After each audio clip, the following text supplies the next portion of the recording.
Day 131 of the Daily Stoic. Don't be inspired, be inspirational.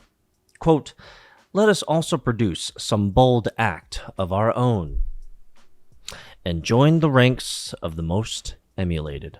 Seneca, Moral Letters 98.13b. It was common in Greek and Roman times, just as it is now, for politicians to pander to their audience.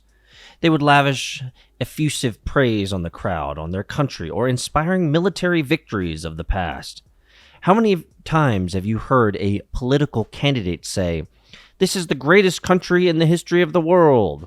As orator Demosthenes pointed out, we'll gladly sit for hours to hear a speaker who stands in front of some famous or sacred landmark, praising our ancestors, describing their exploits, and enumerating their trophies.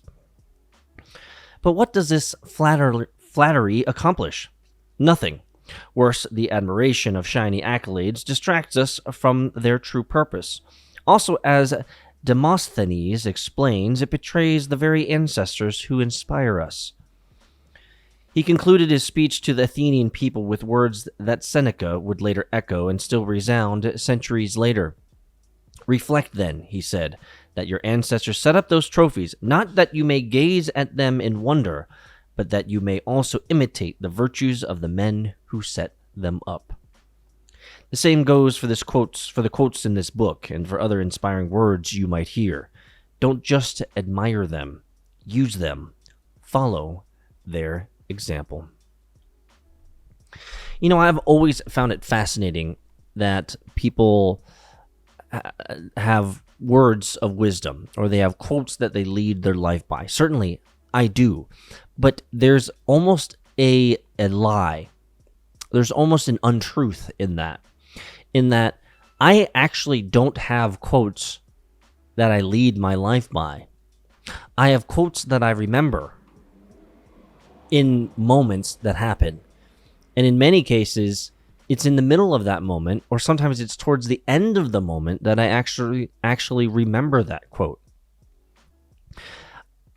And so do I use those quotes as mechanisms for making informed decisions? Not really, but they're kind of in the back of my head.